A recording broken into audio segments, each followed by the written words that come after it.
गांव के किनारे एक पुराना बरगद का पेड़ खड़ा था। उस पेड़ की छांव में हर शाम दादाजी और उनका पोता आदित्य बैठकर बातें किया करते थे। दादाजी उम्र में काफी बड़े हो चुके थे, सफेद दाढ़ी और धीमी चाल, लेकिन दिल से बिल्कुल बच्चे जैसे। एक दिन आदित्य ने मासूमियत से पूछा, दादाजी, आप हमेशा कहते हैं कि सच बोलना सबसे बड़ी ताकत है, लेकिन क्या कभी सच बोलने से मुश्किल भी आती है? हाँ बेटा, कई बार सच बोलने से लोग नाराज हो जाते हैं, पर अंत में वही सच सबसे बड़ी जीत दिलाता है। तो आप वादा कीजिए, आप हमेशा सच बोलेंगे।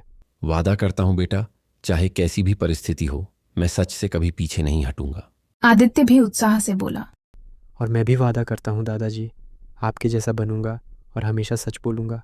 दोनों ने एक दूसरे का हाथ थामा और यह सच्चा वादा उनकी जिंदगी की सबसे बड़ी सीख बन गया। कुछ ही दिनों बाद गांव में एक विवाद उठ खड़ा हुआ। पास के खेत में किसी ने रात के अंधेरे में फसल काट ली थी। गांव वाले पंचायत बुलाकर दोषी खोजने लगे। पंचायत के सामने एक बूढ़ा आदमी खड़ा होकर बोला, मैंने रात को किसी को खेत के पास जाते देखा था, पर अंधेरे में पहचान नहीं पाया।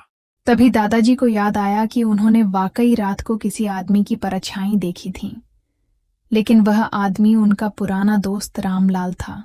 दादाजी, आप जानते हैं ना किसने किया? हाँ बेटा, जानता हूँ, पर बोलूँ तो रामलाल की इज्जत चली जाएगी। पर दादाजी, आपने वादा किया था, सच हमेशा बोलेंगे। दादाजी की आंखें भर आईं। वह उठकर पंचायत में बोले, मैंने रामलाल को रात में खेत से फसल उठाते देखा है। गांव में हलचल मच गई। रामलाल गुस्से से चिल्लाया, तुम्हें शर्म नहीं आती? मैं तुम्हारा दोस्त हूं और तुमने मेरे खिलाफ बोल दिया। रामलाल, दोस्ती अपनी जगह है, पर सच छुपाना गुनाह है। अगर तुमसे गलती हुई है तो मान लो।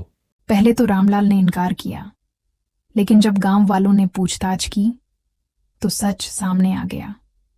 उसने मजबूरी में चोरी की थी, क्योंकि उसका बेटा बीमार था और इलाज के पैसे नहीं थे। गांव वालों ने गुस्से में उसे सजा देने का सोचा, लेकिन दादाजी ने हाथ उठाकर कहा, गांव वालों, गलती हर इंसान से हो सकती है। रामलाल ने चोरी की, पर वजह मजबूरी थी। हमें मिलकर उसके बेटे की मदद करनी चाहिए। गांव के लोग मान गए और सबने मिलकर पैसे इकट्ठा कर इलाज कराया। रामलाल की आंखों में आंसू थे। भाई, तुम सच बोलने में पीछे नहीं हटे, फिर भी मेरी इज्जत रख ली। आज से मैं भी कभी झूठ नहीं बोलूंगा। उस रात आदित्य ने दादाजी से कहा, दादाजी, अगर आप झूठ बोल देते तो शायद रामलाल बच जाता, लेकिन गांव में नफरत फैल जाती। हाँ बेटा, सच कभी आसान नहीं होता, पर वही सबको जोड़ता है। आज का दिन याद रखना, ये हमारा वादा हमेशा निभाना। हाँ दादाजी, चाहे कुछ भी हो, मैं हमेशा सच का साथ दूंगा। दादाजी ने पोते के सिर पर हाथ रखकर कहा, यही मेरा सबसे बड़ा आशीर्वाद है। समय बीतता गया, लेकिन बरगद के उस पेड़ तले किया गया सच का वादा आदित्य की जिंदगी की नींव बन गया। गांव वाले दादाजी को सचवाले बाबा कहने लगे और आदित्य को उनका सच्चा उत्तराधिकारी। कहानी यह संदेश देती है कि सच बोलना कठिन है, लेकिन वही इंसान की सबसे बड़ी ताकत और पहचान है।